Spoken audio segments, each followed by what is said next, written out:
duluan siapa? Ibu sapa saya dulu? Saya aja dulu ya.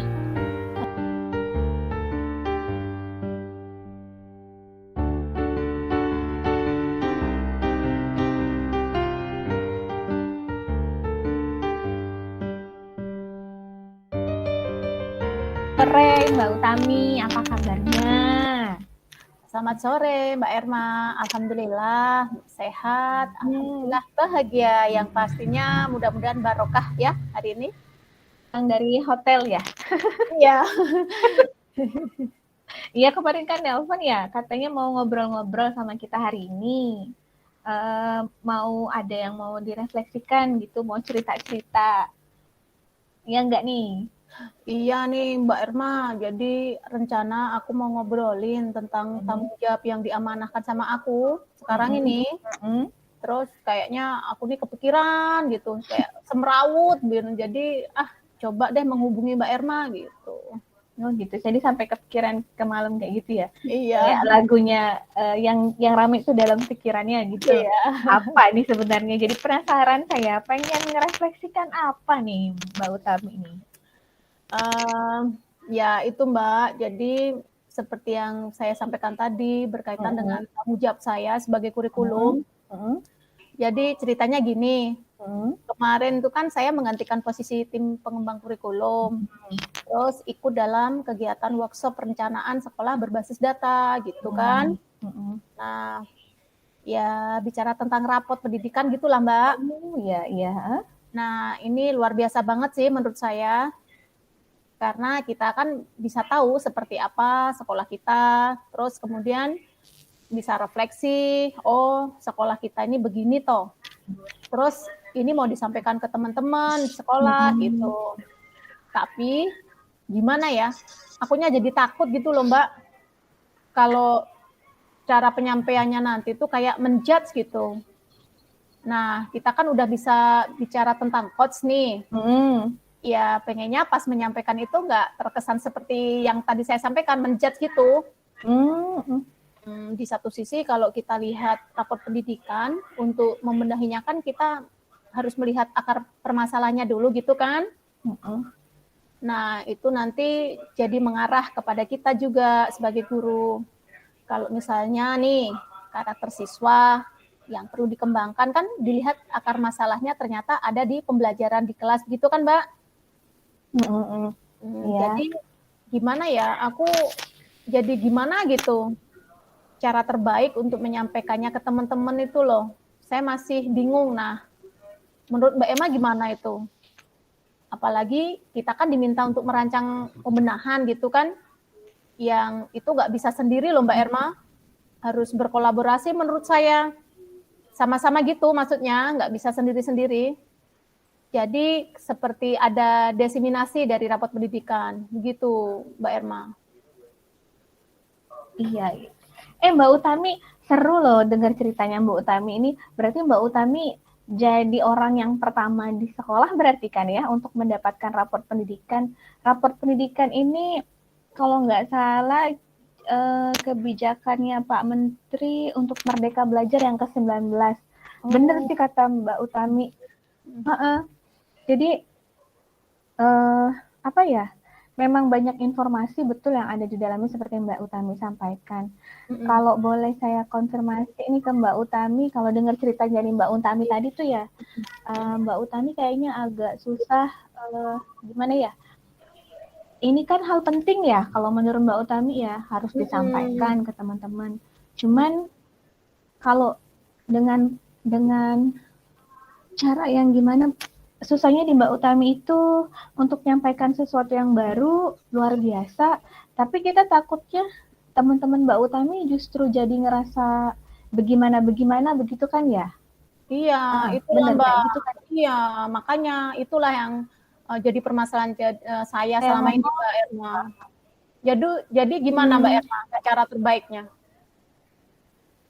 Jadi khawatir kayak gitu kan, oh nanti ini bakal ngejudge orang, begitu ya Mbak Utami ya? Iya. Jadinya nanti takutnya efeknya di kolaborasi ntar bagaimana, begitu ya? Kalau pandangan Mbak Utami, takutnya benar nggak ini yang dirasakan sama Mbak Utami gitu? Betul. Nah, coba minta saran dari Mbak Erma, bagaimana cara terbaiknya gitu loh Mbak. Mbak Utami tadi kan nyebutin gini nih, Mbak Utami punya syarat nih, kalau mau ngasih terus tidak mau ngejudge orang kayak gitu kan? Iya. Berarti pengennya nyaman kayak gitu kan pengennya Mbak Utami. Nah, menurut Mbak Utami sendiri tuh seperti apa sih kira-kira kalau kita nyampein ke orang lain kayak gitu kan? Mbak Utami masih punya kriteria nih, nyampein ke teman kayak gitu, atau menurut Mbak Utami kalau orang nyampein ke Mbak Utami deh, yang itu tuh nyaman, terus nggak ngejudge tuh kayak gimana kalau menurut Mbak Utami sendiri? Gimana ya? Ya, kalau menurut saya sih dalam kondisi yang tepat tentunya ya. Terus yang dibilang nyaman itu misalnya ya kita harus disediakan waktu yang khusus begitu. Kemudian ruangan juga khusus dan mendukung tentunya. Terus juga kalau tidak di-judge itu ya disampaikannya dengan fakta-fakta dan bukti-bukti, bukan hanya ngomong doang gitu. Jadi kuat gitu loh Mbak Erma. Ada lagi nggak Mbak Utami yang lain? Maksudnya tambahan-tambahannya kira-kira yang lebih spesifiknya kayak gimana kayak gitu Mbak Utami? Pengennya Mbak Utami kalau nyaman tuh tempat khususnya tuh kayak gimana misalnya kayak gitu, atau apa lagi kayak gitu yang perlu kira-kira biar itu menurut kriteria Mbak Utami tadi nggak ngejudge dan nyaman gitu. Ada lagi nggak kira-kira? Apa ya? Mungkin cara kita dalam menyampaikannya mungkin Mbak Erma mungkin juga harus menarik mungkin ya. Jadi tidak monoton gitu. Terus kita kalau bisa ya memaparkannya dari biasa tidak seperti biasanya, kita harus menarik, kemudian penerima informasinya juga harus dilibatkan gitu. Jadi interaktif kesannya gitu Mbak Erma. Itu menurut saya. Jadi nanti kesan yang didapat dari peserta atau rekan kita itu seolah-olah mereka diajak berefleksi tentang apa yang dipaparkan oleh saya sebagai pemateri gitu, si pagi yang mengajak untuk berkolaborasi. Mungkin seperti itu Mbak Erma. Nah, mantap tuh Bu Utami. Jadi menurut Bu Utami biar kita nyampein atau kondisi yang nyaman untuk berbagi itu tempatnya harus nyaman dulu, ada waktu khusus, ada ruang khusus gitu kan kalau kata Mbak Utami. Habis itu diajak yang ini nih yang keren nih, berefleksi kayak gitu. Iya. Gitu kan. Keren nih Mbak Utami, seperti itu. Jadi maunya nanti peserta ikut berinteraksi ya kalau bahasanya Mbak Utami ya. Iya. Jadi sama-sama, terus nanti pengennya ini nih mau kemana, mau bagaimana, kayak gitu kayaknya. Itulah harapan saya. Oh iya, Mbak Erma. Menurut saya ini malah bisa jadi penguatan ya untuk langkah pembenahan selanjutnya. Artinya saya bisa memaparkan gitu, klarifikasi dari refleksi guru, kemudian bisa memikirkan bersama apakah cocok pembenahan selanjutnya. Nah, jadinya kan nggak terjadi kesan judge gitu loh kalau begini. Ya nggak Mbak Erma?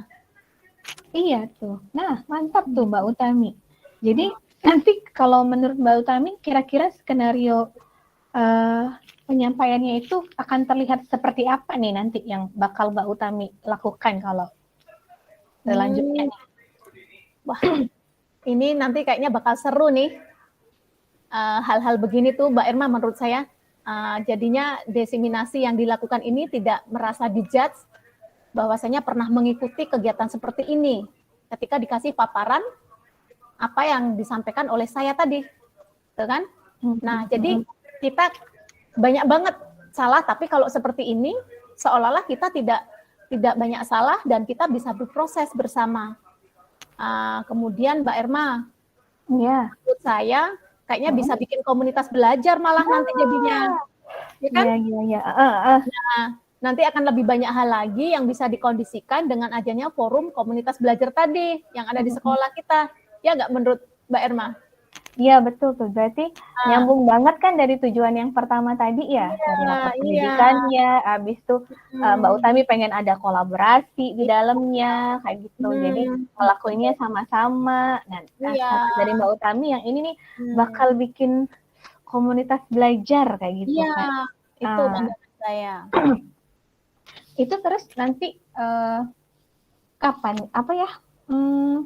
Gimana nih menurut Mbak Utami untuk rancangan kira-kira desain Mbak Utami itu besok kan udah nih, ini mau ngadain apa kayak gitu rancangannya Mbak Utami? Saya sudah sih. Nanti berarti. Iya, sudah Mbak Erma. Dan nanti saya akan mengatur waktunya yang tepat kapan, terus kemudian saya akan menyiapkan materinya dan rencana saya sih materinya akan dikemas dengan model refleksi gitu. Keren nih, top dah. Ya, mantap jalannya. Alhamdulillah. Nah, kira-kira kalau untuk jalan nih, nanti ke depannya akan berjalan. Butuh dukungan nggak nih Mbak Utaminya? Kira-kira perlu siapa ya untuk bisa mendukung agar segala sesuatunya itu bisa berjalan sesuai dengan yang apa yang diimpikan Mbak Utami gitu loh. Ya jelas dong Mbak, saya perlu dukungan karena kan di awal sudah saya bilang saya nggak bisa berjalan sendiri loh, saya perlu kolaborasi dengan lingkungan gitu. Jadi tentu saja saya harus minta dukungan, terutama siapa aja nih gitu kan, kepala sekolah. Jadi saya harus ngobrol dengan kepala sekolah, tentunya untuk izin gitu, tempat waktu, ruangan, dan juga beliau kan diajak ikut serta dalam penyampaian refleksi nanti, karena menurut saya beliau kan sudah ahli dalam coach gitu kan, jadi saya bisa berkonsultasi ke beliau juga nih, kira-kira sudah tepat belum penyampaiannya dan penguatan kolaborasi pada pembenahan, yaitu bentuk komunitas belajar tadi Bu Erma. Jadi tetap saya akan melibatkan kepala sekolah dan rekan yang ada di sekolah. Jadi solusinya dapatnya komunitas belajar ya? Iya. Apa nih mau dimulai nih Mbak Utami? Kapan ya? Secepatnya lah Bu Erma. Wah, semangat banget ya. Iya, secepatnya lah, jangan ditunda-tunda. Dan saya insya Allah besok akan ketemu dengan kepala sekolah, dan insya Allah minggu ini untuk pertemuannya, langsung eksekusi pertemuannya. Alhamdulillah ya, semangat gitu. Ya, jadi ini apa nih kira-kira yang Mbak Utami dapat nih dari kita ngobrol-ngobrol sebentar refleksi hari ini, kira-kira Mbak Utami pengen ada sesuatu nggak yang Mbak Utami dapatkan gitu kan? Iya. Ya, saya berusaha untuk WA dan ternyata bisa kan, apa ya, lega juga gitu jadinya. Jadi ternyata melihat segala sesuatu itu ternyata perlu proses gitu kan Mbak Erma, dan bisa melakukannya itu terkadang untuk menyampaikan informasi penting, itu ya nggak perlu khawatir juga sih kita sekarang, karena ada data-data yang mendukung dan pada prosesnya bisa bersama-sama kita refleksikan gitu kan. Nah, dari sini ternyata kita bisa berkolaborasi nih, bukan yang sifatnya menjudge seperti yang saya pikirkan tadi gitu kan. Nah, ini bisa mulai dari diri kita sendiri gitu kan. Nah, seru deh kayaknya bisa terbangun komunitas belajar di sekolah sendiri Mbak Erma. Dan insya Allah saya optimis akan terlaksana ini nanti Mbak Erma. Nah, saya jadi optimis kan, jadi yakin, dan saya sudah lega ini, sudah nggak galau lagi. Berarti pikirannya udah nggak rame lagi ya? Iya, udah nggak merawut gitu. Jadi saya bersyukur nih pada hari ini bisa berkomunikasi, bisa berdiskusi dengan Mbak Erma. Ya, saya seneng lah bisa ngobrol ringan gitu dengan Mbak Erma. Tapi dapat gitu, terus muncul ide baru, apa yang harus saya lakukan gitu. Dan saya percaya kalau saya sendiri tadi kayaknya susah Mbak Erma. Iya, mantap banget nih.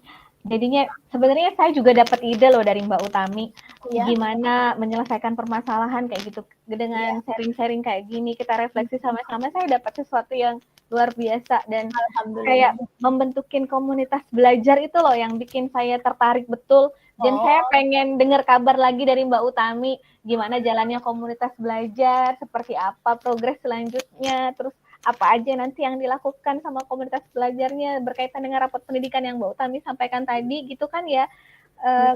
sekolahnya kayak mana. Saya pengen dengar cerita-cerita itu selanjutnya.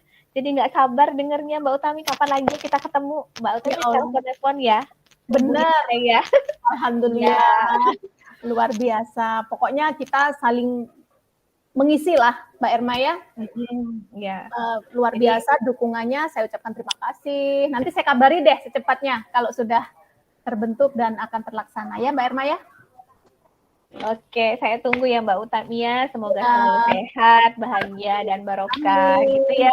Oke, ketemu lagi di sesi selanjutnya. Makasih ya Mbak Erma. Ya, assalamualaikum. Salam. Oke.